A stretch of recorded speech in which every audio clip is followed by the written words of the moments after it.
Federal Reserve of Atlanta has published its latest figure of estimates for the GDP growth of the first quarter, and it's been a phenomenal slump. What is the driver of this reduction? Mostly net exports. Personal consumption is relatively robust. That government spending continues to increase, and this is a problem because GDP has been bloated by government spending the way that we will explain in a few minutes. What the Atlanta Fed is estimating is a slump in exports and a massive increase in imports because of the fears of trade wars. However, that looks very, very suspicious and probably will need to be revised. What we need to talk about is why curbing government spending is not a negative for the economy. It is actually a positive. Government consumption has been too high in the last 4 years.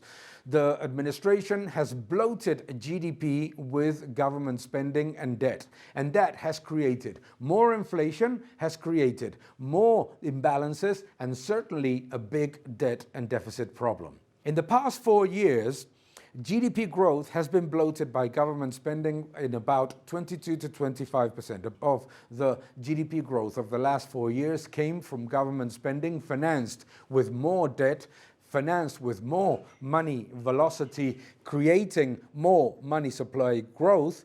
And that money supply growth has led to persistent inflation.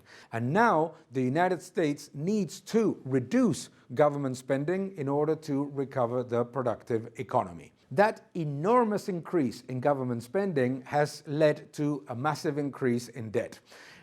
Interest expense in the United States is already close to $1 trillion, and that is completely unsustainable. The level of indebtedness has soared despite economic growth and record tax revenues and employment growth, and the level of government spending is certainly hurting the economy. Higher debt, higher deficit, and higher inflation, because more government spending leads to more money supply growth, which leads to higher inflation.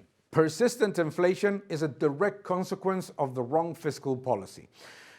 The Biden administration decided to massively increase public expenditure in the middle of a recovery, and with that, it generated an inflation burst of more than 24%. In fact, for groceries, for gas, etc., is over 40%. More public expenditure, more deficit spending, more debt, higher money supply growth, higher inflation.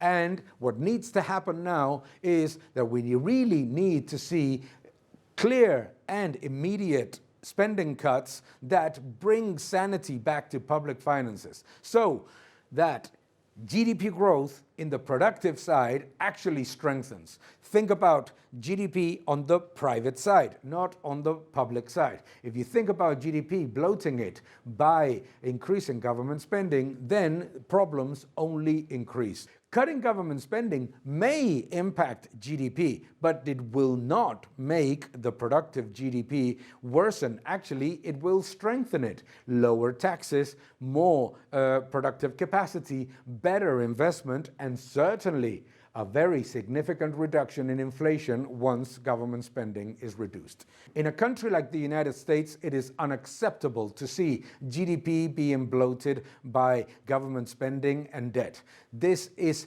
the worst policy. Copying France leads directly to being a stagnant economy, and the risk of stagflation is very evident. Therefore, cutting government spending is not going to be a negative for economic growth. It will be a positive for productive economic growth. It will lead to stronger investment, lower inflation, and certainly better public finances. Don't worry about GDP growth, worry about productive GDP growth. Keep defending freedom. Thank you for watching this video. Please subscribe to my channel, like my videos, leave your comments below, and keep defending freedom. Thank you very much.